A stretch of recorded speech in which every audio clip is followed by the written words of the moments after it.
Earth Signs, Taurus, Virgo, and Capricorn, welcome po sa ating channel.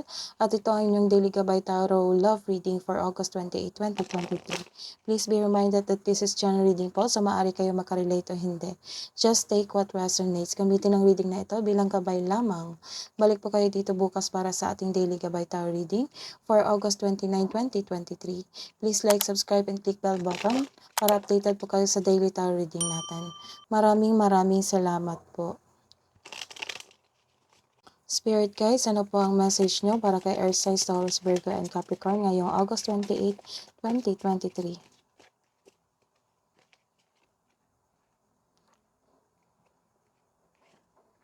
Ano po ang message nyo po para sa mga may karelasyon? I need 2 cards, Spirit guides, para po ngayong August 28 po sana.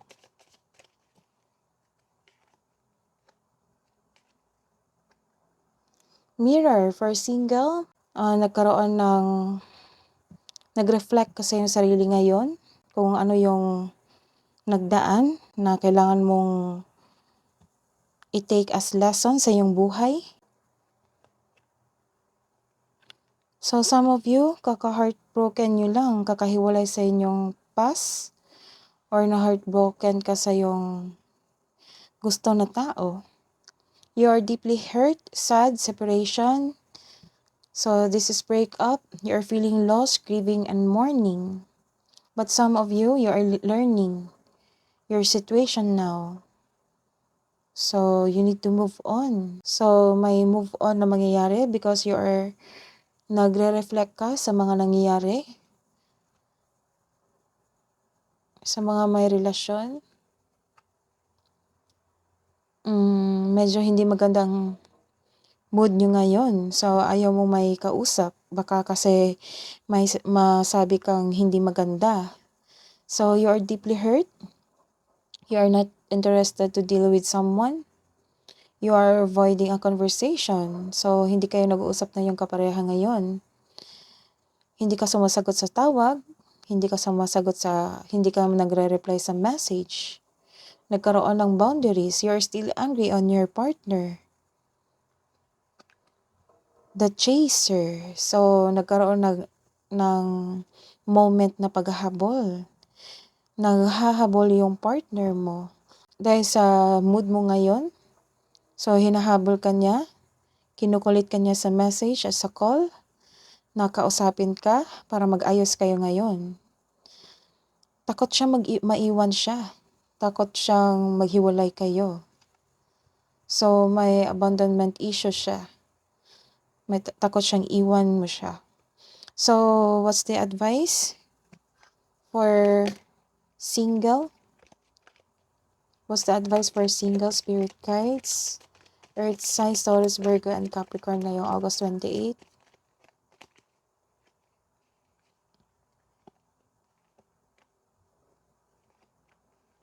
For relationship po,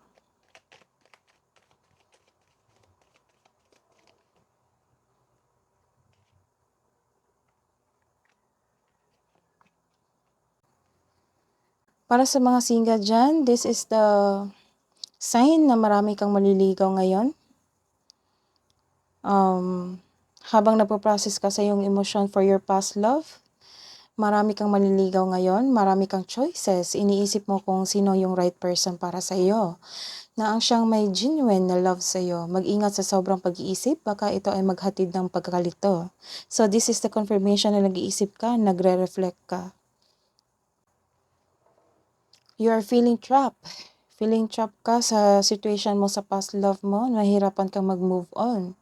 So tama mo yung decision mo na mag-reflect sa ano yung makukuha mong lesson sa past mo. So nagkaroon ka ng hesitation or you are feeling trapped. Maari ding ayaw mo tanggapin yung mga manliligaw mo dahil hindi ka pa naka-move on sa past mo. Kasi feeling mo na-stuck ka pa, on process ka pa sa paghili sa iyong sarili. So, the advice is, kailangan mong pakawalan ang iyong sarili, lalo na't hindi ito existing sa present mo. This is existing sa iyong present. So, maaring, after you heal yourself, maaring tanggapin mo ito, yung mga manliligaw. This card asks you to allow yourself to experience love again. So huwag matakot. This is a reverse card. It means you're having fear of change. Nagkaroon ng unwise decision or hesitation. This is a sign na it's not the right time to take a risk sa mga balak mong simulain or sa balak mong hiwalayan yung partner mo dahil sa malaking galit mo sa kanya. So, pag-isipan ng maigi. This also means na takot ka mag-move forward sa mga challenges na na-encounter nyo ngayon. Nagkaroon din ng hesitation, nakausapin siya, baka may masabi kang hindi maganda sa kanya dahil galit ka pa ngayon. This card tells you na mas mag-grow ang inyong relasyon kung ayusin nyo ito ng hindi mainit ang ulo. So, magkaroon kayo ng usapan. So, ilan sa inyo nag-decide na huwag muna mag-usap. Baka kasi hubantong ito kung pilitin nyo ang sarili nyo na kausapin siya na galit pa kayo sa isa't isa. So, baka humantong to sa hiwalayan. Maging mahinahon. Take time to yourself. Pakawalan mo yung init ng ulo nyo. At mag-usap. What is the advice? Love advice for single na no boyfriend, girlfriend since birth.